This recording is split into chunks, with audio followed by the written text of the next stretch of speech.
Welcome to Ecclesiastes Podcast. Nah, kita ketemu lagi nih di minggu terakhir di bulan Juli. Nah, kira-kira tema hari ini apa sih? Kan minggu lalu udah disebut. Ada yang inget nggak? Aduh, aku lupa. Enggak. Aku inget. Oke, tema minggu ini Who You Say I Am. Nah, tema hari ini seperti yang sudah disebutkan minggu lalu, kita bakal bahas soal penyebab kenapa sih seseorang itu tidak dapat menerima dirinya sendiri sampai mereka labeling diri sendiri, menyakiti diri sendiri, dan karena berbagai macam faktor lain. Dan tentu saja kita juga bakal membahas gimana sih kita harus berdamai dengan diri sendiri. Lalu hari ini tentu saja saya masih ditemani dengan Koteo dan masih dengan pembicara kita yang luar biasa. Halo, masih ingat nama saya? Ayo, ingat gak guys? Ingat gak? Siapa Van pembicara? Siapa ya? Kok aku lupa? Semua. Oke, kita ditemani oleh Samuel. Halo. Halo. Oke, gimana kalau langsung ke pertanyaan pertama nih? Aku udah gak sabar, Van. Oh iya benar. Pertanyaan pertama ya, Van ya. Beberapa orang mungkin tidak bisa menerima dirinya sendiri nih, dan harus berkutat dengan berbagai permasalahan mental atau bisa dibilang mental health. Kira-kira apa nih penyebabnya kok bisa sampai begitu? Iya, Uters. Jadi bicara tentang mental issue, gitu ya, mental health issue saat ini trending topic nih ya. Karena sejak pandemi banyak orang mengatakan itu menyebabkan banyak masalah. Yang sebenarnya saya nggak setuju sih. Karena pandemi tidak pernah menyebabkan masalah. Ya tentu pandemi itu sendiri sebuah masalah ya. Tapi dia tidak pernah menjadi pencipta masalah yang lain. Tapi dia cuma penyingkap masalah yang ada. Jadi kalau ada bilang ini ya gara-gara pandemi nih relasiku sama pasangan jadi buruk. Enggak sih. Dia cuma memberitahu bahwa relasimu selama ini nggak sehat gitu loh. Nah, jadi validasi aja, betul. Jadi pandemi ini cuma memvalidasi gitu loh bahwa kalau lagi nggak beres gitu loh. Nah sebenarnya kalau ditanya apakah isu tentang kesehatan mental itu terjadi hanya saat ini aja, jawabannya enggak sih. Bahkan sejak dari dulu kala. Maka tidak heran ilmu psikologi itu kan sudah ada dari dulu. Betul ya? Ya, banyak tokoh yang sudah menjadi penulisnya baik dengan dasar Kristen ataupun tidak Kristen ya. Jadi mereka sudah mengungkapkan berbagai macam masalah-masalah yang ada. Cuman memang mungkin faktor pandemi, faktor kondisi yang ada, dan perbedaan generasi zaman itu dengan berbagai macam kan adanya pandemi. Jangan lupa loh, juga adanya teknologi loh. Jangan berpikir teknologi ini cuma positif aja. Teknologi juga menjadi sebuah validasi tertentu, kondisi tertentu nih. Orang yang pada dasarnya memang cenderung menyenangkan diri sendiri dengan ada gadget di mana aku bisa pesan sendiri, aku bisa order sendiri, aku tidak perlu orang lain. Dia merasa bahwa ya sudah cukup dengan diriku sendiri saja gitu. Sehingga dalam hal ini kemajuan teknologi itu pun juga memberikan sebuah penyingkapan tentang kondisi kehidupan seseorang begitu. Jadi masalah mental ini sudah masalah lama sebenarnya. Yang belakangan ini memang semakin marak, semakin banyak terjadi karena ada faktor-faktor tambahan. Nah, penyebabnya apa? Penyebabnya kompleks. Karena yang namanya psikologi seseorang itu tidak pernah itu mudah ditangani. Karena kalau mudah nggak perlu konselor. Betul kan ya? Buat apa kerjaan konselor kalau mudah ditangani kan ya? Justru butuh konselor karena kita tahu nih, bahkan kadang-kadang kita sendiri nggak peka dengan diri kita. Butuh orang lain untuk singgung-singgung, untuk gali, baru kita sadar, iya ya ternyata ini nih masalahnya. Nah sehingga ini sangat kompleks sekali. Mental issue itu sangat kompleks. Sehingga kalau ditanya apa saja penyebabnya, saya bisa sebutkan beberapa saja. Yang bisa jadi gabungan dan bisa jadi ada tambahan-tambahan yang lain lagi. Oke, yang pertama jelas saya mau tidak mau karena sudut pandang saya teologi, saya akan mengatakan dosa. Itu sesuatu hal yang sudah terjadi dan tercatat dalam Alkitab. Semua akar masalah penyebab kehidupan dunia ini tidak ideal adalah dosa. Tapi seperti minggu lalu, saya masih ingat saya ngomong minggu lalu bahwa ini bukan satu mata rantai berikutnya. Jadi setelah dosa, maka mental kita pasti rusak langsung. Enggak, ini ada mata rantai yang panjang yang menyebabkan seseorang jadi punya pergumulan isu-isu mental gitu ya. Tapi sekali lagi akarnya apa? Yang pertama jelas akarnya adalah dosa. Dosa itu menyebabkan kita yang putus hubungan dengan Tuhan. Kita tidak punya lagi sumber yang tepat untuk memberitahu siapa diri kita dan harusnya hidup ini seperti apa. Sehingga kita perlu mencari kepada sesuatu hal yang lain selain Tuhan. Dan itu bukannya memberikan kelepasan dan kelegaan, tapi justru memberikan penindasan di dalam kehidupan kita ini.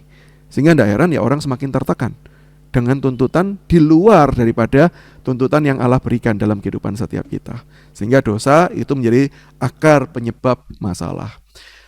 Lalu berikutnya bisa dikatakan penyebabnya apa? Penyebabnya yaitu adalah karena faktor mungkin selama ini didapati adalah faktor pendidikan keluarga yang tidak sehat. Misalnya contoh ya, orang zaman dulu, ada orang berkata gini, orang zaman dulu ya, orang tua ngatain anak dasar lu bodoh lu gitu ya. Bahkan pakai istilah depannya G, belakangnya K, tangannya titit gitu kan ya, dinyebutkan ya gitu. Tapi tahulah semuanya kan ya.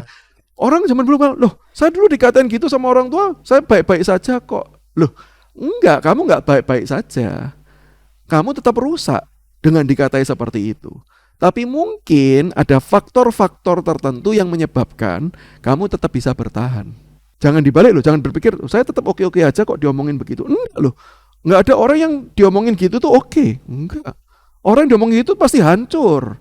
Tapi bisa jadi di dalam topangan anugerah Tuhan.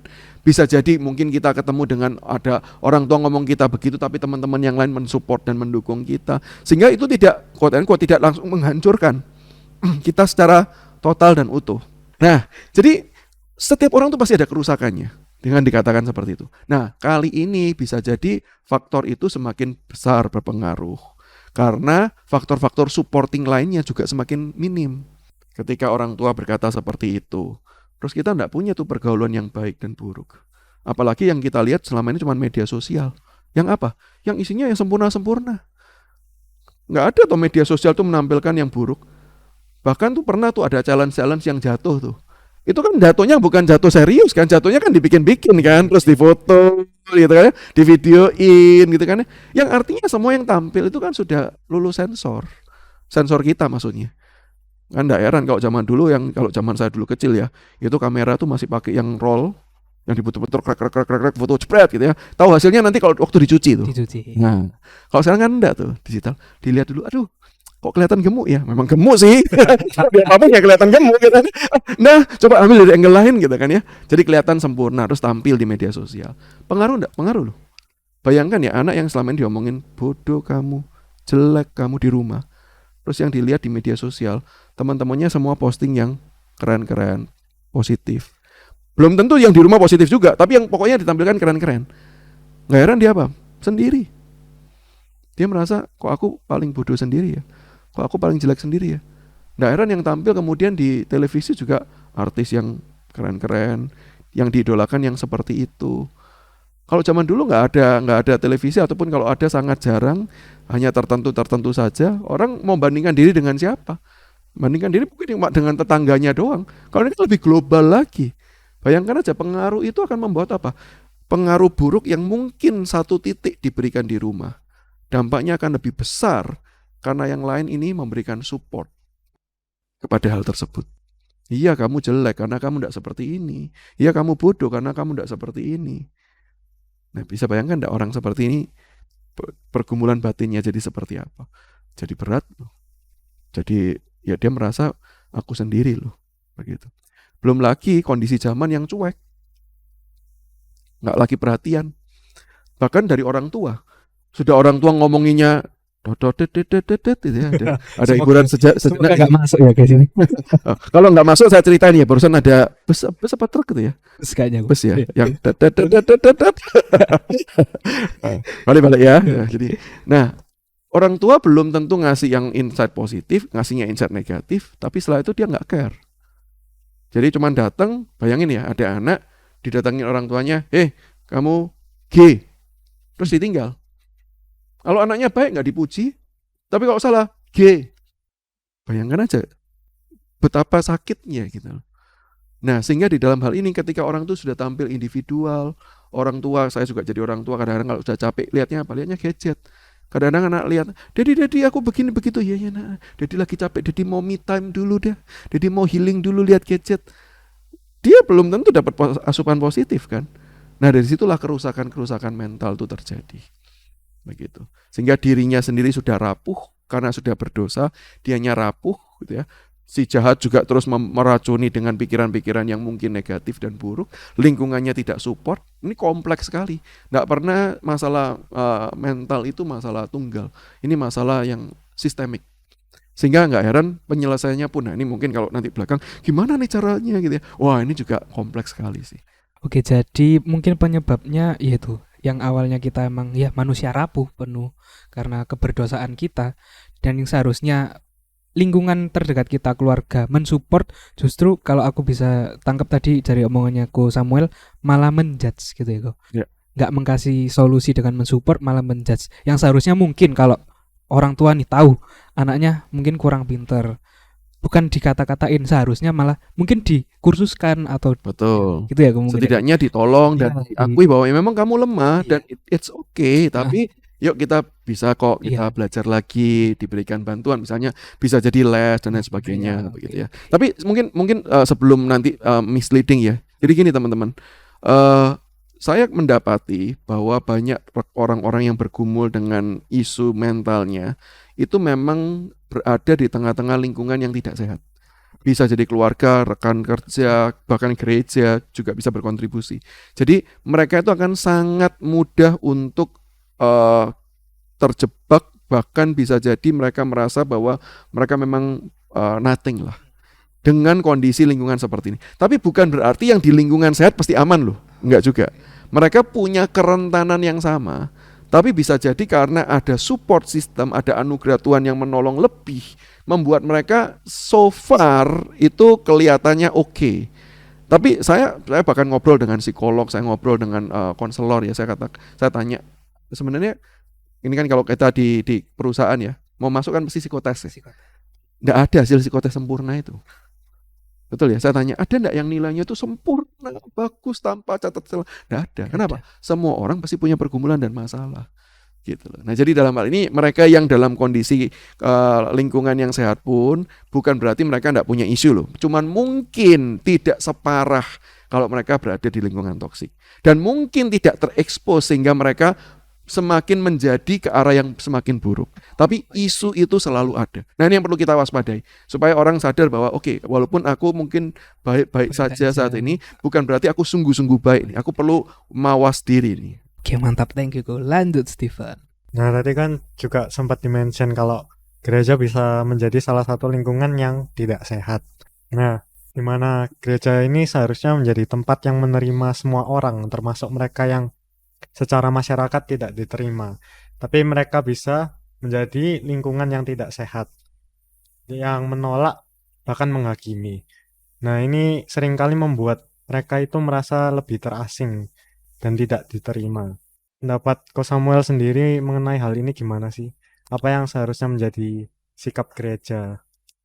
Iya, saya ingat kemarin ini ya, Theo ya, pernah tanya kalau yang soal LGBT ya, lalu kan begitu ya. Nah ini kira-kira mirip nih ya. Kok ada ya gereja yang seperti itu ya? Sekali lagi ya, gereja ini kan bukan kumpulan orang-orang sempurna ya. Jadi sangat mungkin sekali gereja juga keliru. Keliru bertindak. Justru gereja bukan menjadi tempat pelepasan, tapi gereja justru menjadi tempat untuk menjerumuskan orang dengan ketoksikannya masing-masing begitu kan ya. Nah sehingga dalam hal ini memang gereja perlu bertobat sih. Ya saya katakan kalau ada gereja yang seperti itu, memang gereja perlu bertobat. Saya mengakui begini loh. Saya pernah tanya gini, gimana ya, kok ya gereja kami ini loh kok ada kelompok-kelompok orang-orang sudah tertentu, yang ini punya kelompok, yang ini punya kelompok, yang ini punya kelompok. Loh saya katakan begini loh, keberadaan kelompok itu sendiri tidak masalah. Karena tidak mungkin namanya orang itu tanpa kelompok. Kecenderungan kita itu pasti berkelompok kok. Kecenderungan itu pasti, dan yang namanya kelompok itu pasti nyari yang cocok. Nggak ada orang yang berkelompok dengan aku hari ini mau nyari yang nggak cocok lah dengan kamu. Kalaupun itu terjadi pasti durasinya nggak lama. Betul ya. Betul. Tapi kalau itu mau lama, aku mau ke gereja nih, mau kenapa? Ketemu dengan teman yang seperti apa? Yang cocok, yang nyambung. Sehingga saya melihat di satu sisi ini merupakan sebuah fakta realita yang memang perlu diterima. Dan ini bukanlah pasti kesalahan, bukan. Tapi bisa menjadi kesalahan, iya. Kalau kelompoknya murni eksklusif, tidak bersedia membuka diri untuk yang lain. Tapi keberadaan kelompok itu sendiri ya pada dasarnya ya sah-sah saja. Ya namanya gereja, ya namanya orang, apalagi anak muda, ya suka berkomunitas, ya kumpulnya gitu-gitu saja. Begitu. Sehingga kelompok itu sendiri bukan menjadi sebuah masalah, tapi kelompok ini kalau nggak di-manage dengan baik, dia eksklusif, terus dia menutup diri untuk yang lain. Nah ini yang jadi rusak itu karena ini nih. Yang toksik itu kadang-kadang yang seperti ini. Bayangkan aja ya, ini kamu berdua satu kelompok, nanti yang ini berdua satu kelompok, ini berdua satu kelompok. Terus ada orang baru nih datang ke gereja. Mau masuk sana ditolak, mau masuk sana ditolak, mau masuk sana ditolak. Ya rusaknya karena ini nih. Kelompoknya nggak salah. Tapi begitu ada orang baru, dia nggak bersedia membuka diri, jadi toksik tuh. Nah, gereja-gereja semacam ini jelas gereja yang perlu bertobat. 2, gereja memang perlu memperbaiki supaya jangan sampai membangun kultur yang tidak sehat. Contoh ya, beberapa kultur yang tidak sehat yang seringkali muncul di beberapa gereja. Ini lah ngomongin gereja yang di sini loh ya, ini banyak lah, ini kasus banyak, kasus umum. Misalnya contoh gini, hamba Tuhan yang dibanding-bandingkan.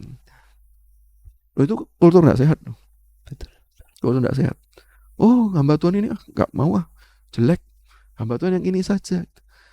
Ini kalau omongan ini sampai di telinga hamba Tuhan, nggak heran hamba Tuhannya saling bersaing loh. Iya. Betul ya? Betul. Nggak heran pada akhirnya hamba Tuhannya gontok-gontokan sendiri di dalam. Kalau tanya gara-gara apa? Kultur gereja yang nggak sehat. Begitu. Nah, beberapa kultur gereja yang model-model seperti ini yang tidak sehat, termasuk kultur gereja yang misalnya ya tidak memberikan kesempatan orang itu untuk kemudian menerima orang baru dengan cara yang tepat, begitu ya. Ya ini gereja seperti ini yang memang perlu bertobat. Saya baca satu artikel ya, yang ini menarik perhatian saya juga. Adalah begini, beberapa gereja ini, tapi kejadiannya di Barat, walaupun sebenarnya di Indonesia juga terjadi. Kalau ada orang baru apa yang terjadi? Pasti ada di atas mimbar gini. Siapa yang baru di sini? Angkat tangan. Oh, angkat tangan. Oh ya, berikan tepuk tangan. Beberapa gereja gitu doang. Beberapa gereja, sebutkan namanya, sebutkan apanya. Penelitian tuh mengatakan begini. Orang baru di gereja kepingin anonimus. Semakin disebut gitu, semakin dia nggak mau. Nggak merasa diterima, justru merasa dibully. Oke, Gitu loh. oke. Dan ketika saya pikir-pikir, bener juga. Orang baru tuh cenderung pengen anonimus. Tapi pengen diterima. Maka perlu dipikirkan caranya gimana. Maka disarankan waktu itu dalam artikel tersebut, jangan di publik nyapanya. Bolehlah kita nyapa publik. Kalau ada di antara jemaat hari ini yang baru, saya ucapkan welcome. Tapi kita tahu nih yang pemimpin pujian atau bahkan mungkin majelisnya yang bacakan pengumuman atau bahkan mungkin hamba Tuhannya tahu ada yang baru. Nah nanti ada orang tertentu yang diutus datengin ke dia. Baru ya, selamat datang ya, dikasih souvenir, dikasih bukunya gereja, ini loh visi misinya gereja, ditanyain selama ini ibadah di mana, kalau belum ada, minggu depan datang lagi ya. Dan itu pun perlu dipertimbangkan, durasinya jangan lama-lama, berdasarkan penelitian. Kalau baru ditanya belum apa-apa diinterogasi, bentar ya, ada 150 pertanyaan yang perlu kamu jawab, minggu depan udah datang tuh, percayalah. Betul. Betul kan ya? Saya pernah Pernah ditanyain. ditanyain ya, tambah nggak mau datang gitu loh. Nggak mau. Nah ini perlu dipikirkan. Kalau pertemuan pertama jangan lama-lama lah. Karena apa sih? Pertemuan pertama itu cuma memberikan kesan. Menurut penelitian begitu. Sampai kalau orang itu datang kedua kali, baru kita bisa bertanya. Nih berarti ada yang cocok nih. Di antara kamu dan gua ada yang cocok nih. Nah baru dicari kecocokannya apa. Nah jadi kadang-kadang ketoksikan yang nggak disengaja seperti itu loh yang terjadi. Nah hal ini yang memang perlu diubah. Supaya apa? Supaya gereja itu betul-betul menjadi tempat welcome. Nah berikutnya adalah memang kadang-kadang ketoksikan itu terjadi karena teologi tertentu. Teologi-teologi tertentu yang memang tidak tidak merengkuh mereka yang berbeda. Bukan berarti kalau kita merengkuh mereka berbeda itu berarti kita pasti setuju loh. Enggak loh. Kita bisa kok menerima mereka yang berbeda. Contoh ya, seperti topik minggu lalu. Gereja bisa enggak menerima LGBTQ? Orang yang seperti itu, lo bisa. Dan memang gereja harus menerima orang-orang yang memutuskan untuk menjadi LGBTQ. Meskipun gereja tetap harus berkata, itu salah dan dosa. Sama seperti gereja menerima orang-orang yang koruptor. Tapi kalau gereja koruptor senang sih, karena persembahannya banyak sih. Waduh. Tapi itu gereja yang lain. Cek gereja sebelah kalau itu ya. Itu bukan cek gereja sini, cek gereja sebelah. Kalau mereka menerima begitu, nah boleh nggak diterima? Boleh, tapi jangan lupa ditegur. Koruptor salah loh. Sambil menerima, sambil menyatakan kebenaran Tuhan. Nah, kadang-kadang secara teologis ketika kita tuh quote and quote cuma menganggap, udahlah mereka berdosa, sudah mereka diekskomunikasikan langsung. Pengekskomunikasian Alkitab mengajarkan itu ada aturan mainnya. nggak langsung diberikan. Ekskomunikasi hanya diberikan ketika seseorang sudah ditegur tapi tetap mau terus-menerus hidup berkubang dalam dosa. Dia perlu diekskomunikasikan. Dan ekskomunikasi itu bukan berarti cuma didiemin loh, cuma dipinggirin. Nah, kalau dipinggirin doang itu bullying. Di ekskomunikasi itu artinya dikhususkan untuk diberikan pembinaan, dinyatakan kasih, dibangun, dipertumbuhkan. Itu ekskomunikasi. Nah, sehingga dalam hal ini kita perlu memang mengubah ya, membangun sebuah komunitas gereja yang memang sadar bahwa setiap orang punya pergumulan dosa, perlu mengakui setiap dosa tiap orang, menegur, dan perlu menerima dan membangun orang-orang tersebut. Nah itu sih. Oke, mantap jawabannya, Van. Mantap, Pol. Iya, sangat mantap. Oke, lanjut ke pertanyaan selanjutnya Niku. Nah, mungkin berulang kali orang-orang ini ya itu kurang bisa menerima diri mereka, diajarkan untuk bersyukur. Namun ada beberapa kondisi mental yang menyebabkan orang tersebut berkubang dalam kesedihan dan tidak bisa menerima dirinya sendiri. Menurut Ko Samuel, apakah orang-orang yang mengalami ini benar-benar kurang bersyukur? Dan apakah di atas segala yang terjadi manusia harus selalu bersyukur? Oke, jadi gini, kita tidak bisa mengabaikan bahwa pergumulan mental itu pergumulan yang serius, yang kadangkala sampai membuat orang itu memang bukan sekedar tidak bisa bersyukur, bahkan tidak bisa melihat pengharapan. Harus jujur kita akui, beberapa bahkan orang aktivis gereja, bahkan hamba Tuhan yang melayani dengan baik selama ini, akhirnya memutuskan bunuh diri. Kalau diselidiki masa lalunya, tracknya, teman-temannya ditanyain apa, memang ada kecenderungan mereka memang sudah punya depresi, ada tekanan mental yang nggak bisa disampaikan kepada orang, sehingga di tengah-tengah kondisi tekanan mental tersebut mereka nggak melihat pengharapan. Sehingga ketika orang nggak melihat pengharapan apa? Ya udah bunuh diri aja. Nah, dalam hal ini saya mau mengatakan bahwa memang firman Tuhan mengajarkan kita untuk senantiasa bersyukur. Dan sebenarnya kalau pemikiran kita sedang jernih dan di dalam anugerah dan pertolongan Tuhan, kita bisa melihat kok hidup ini banyak anugerahnya. Banyak anugerah. Tapi jujur kadang-kala di dalam kondisi-kondisi tertentu kita nggak mampu melihat itu. Sehingga dalam hal ini yang perlu dilakukan adalah bukan memaksa orang bersyukur ya, tetapi memberikan mereka alasan untuk bersyukur. Karena kalau kita memaksa gini, bersyukur loh, gitu ya. Kamu tuh bisa makan tuh bersyukur. Loh, pergumulan saya bukan masalah bisa makan atau nggak bisa makan kok. Kan sering kalau berkata gitu, kamu tuh ya sudah bisa makan aja bersyukur. Ngapain kok kamu tuh begini dan begitu dan lain sebagainya. Loh, tunggu dulu, masalahnya dia ini apa? Bukan makan atau enggak makan begitu loh. Masalah yang lain. Sehingga dalam hal ini lebih baik kita berikan pada mereka alasan. Apa alasannya? Kehadiran kita. Kasihnya kita. Sehingga kita tidak mengajar mereka, kamu harus bersyukur. Tapi dengan tindakan kita, dengan perhatian kita, dengan kasih kita, diberikan bagi mereka-mereka yang sedang menghadapi stres, depresi, punya isu-isu mental yang berat. Kita tetap hadir menolong mereka, tetap tampil apa adanya, menjadikan mereka sahabat, bukan menjadikan mereka sekedar konsili yang kita layani, tapi betul-betul teman, kita betul-betul menyatakan kasih kita. Mereka pada satu titik mereka bisa sadar kok bahwa, ya mereka bisa ngomong setidaknya gini loh, hidupku itu rusak. Tapi untung ya ada kamu. Loh, itu sudah alasan untuk bersyukur.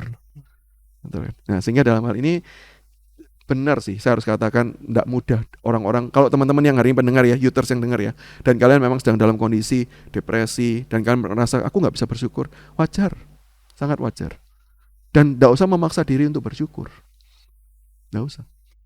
Tapi cobalah untuk tenang.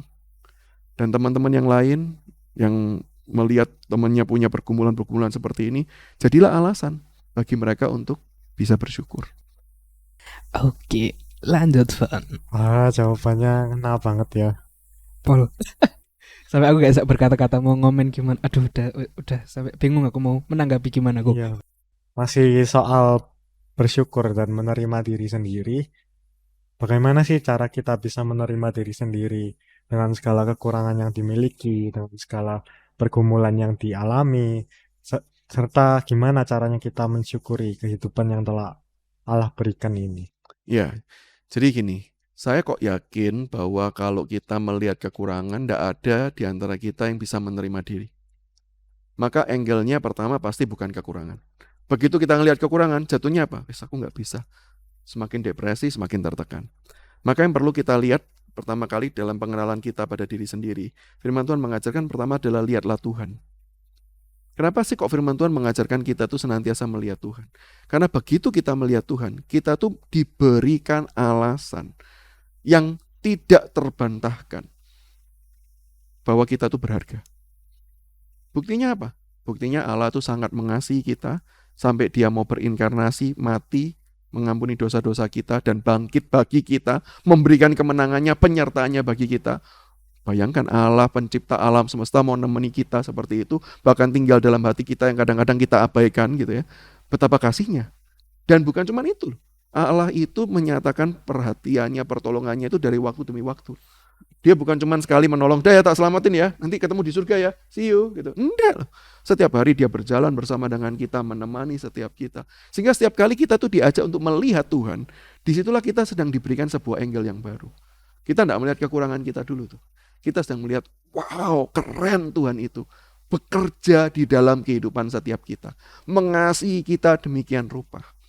Nah, dengan melihat Tuhan yang seperti itu berkarya demikian, maka disitulah kita diberikan sebuah perspektif yang baru untuk melihat kelemahan-kelemahan kita. Kalau Tuhan tuh sayang sama kita, kenapa kok Tuhan tetap memberikan kita keterbatasan? Contoh ya, kita ngomong contoh yang real aja lah. Kalau Tuhan sayang sama aku, kenapa kok aku diizinkan lahir dalam keluarga broken? Ada orang pernah tanya seperti itu. Kenapa kok orang tua aku cerai? Kenapa kok aku pernah mengalami abuse secara seksual? Bahkan ada seorang wanita yang pernah ngomong sama saya, dia bilang, saya nggak percaya pada laki-laki dan hamba Tuhan. Tapi datang ke saya, sampai saya bingung, saya bukan laki-laki kah gitu ya. Dia bilang dia gak percaya ada laki-laki kan, tapi gak percaya sama hamba Tuhan. Nah, saya memenuhi dua kriteria itu kan, saya laki-laki dan saya hamba Tuhan. Sampai saya bilang gini, oke, terus kenapa kamu bisa percaya sama saya gitu. Dia bilang, ya sebenarnya saya bukan percaya gimana sama Kosem juga, tapi aku cuma mau ngomong aja latar belakangnya. Tahu gak kenapa dia gak bisa percaya sama laki-laki sama hamba Tuhan? Karena dia pernah diperkosa oleh kakak kandungnya. Dan ketika dia lapor sama orang tua yang adalah hamba Tuhan, yang disalahkan dia. Jadi bayangkan betapa dia punya kepahitan sekali, begitu ya. Nah, sehingga di dalam kondisi seperti ini kita tuh apa ya? Wajar banget kalau dia tuh tidak bisa bersyukur dalam kehidupannya. Tapi ketika dia sudah akhirnya saya injili dia, saya kenalkan Kristus pada dia ikut beberapa kali kebaktian dan kemudian dia datang dan berkata, saya terima Kristus sebagai Tuhan dan Juru Selamat saya. Hidupnya diperbarui. Dia melihat hidupnya bukan lagi dalam angle aku rusak. Dia melihat bahwa gini, Tuhan izinkan saya mengalami kondisi seperti ini. Saya mau belajar supaya kalau nanti saya jadi orang tua, saya tidak melakukan hal yang sama. Saya ketika sekarang melihat rekan saya yang mengalami trauma sexual abuse, saya bisa tahu bagaimana perasaannya dan saya mau memberikan kasih Kristus yang pernah menolong saya juga supaya menolong hidup orang tersebut. Dia melihat hidupnya itu dari perspektif yang berbeda. POV yang berbeda ya. Iya. Nah, sehingga dari situlah kalau ditanya gimana caranya nih menolong supaya kita tuh tidak depresi dengan, ya pertama lihat, kita mengajarkan lihatlah Tuhan itu. Ketika kita melihat Tuhan, ketika melihat karya yang besar itu, disitulah angle kita diubah sehingga kita bisa melihat apapun dalam perspektif yang tepat dan benar. Dan sekali lagi ini bukanlah pekerjaan yang mudah, ini bukan upaya kita semata, ini perlu anugerah Tuhan yang menolong dan menopang kita supaya kita bisa mensyukuri kehidupan karena perspektif yang benar tersebut. Tanpa perubahan perspektif saya yakin dan percaya hidup kita punya banyak alasan untuk marah kepada Tuhan. Tapi begitu perspektif hidup kita diubah, kita punya banyak alasan untuk memuliakan Tuhan meskipun kondisi hidup kita tidak berubah. Tadi yang saya ceritakan kan ini ya gadis yang tadi saya mau ceritakan di awal itu adalah ini orang yang hidup dalam keluarga broken. Di awal mulai dia bilang, kenapa kok saya harus lahir dalam keluarga broken? Kenapa kok saya begini dan begitu?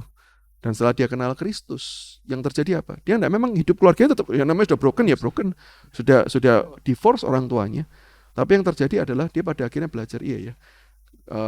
Tuhan mengizinkan saya ini dengan keluarga saya seperti ini, saya sekarang mampu nih untuk seperti ini. Saya lebih dewasa nih seperti ini.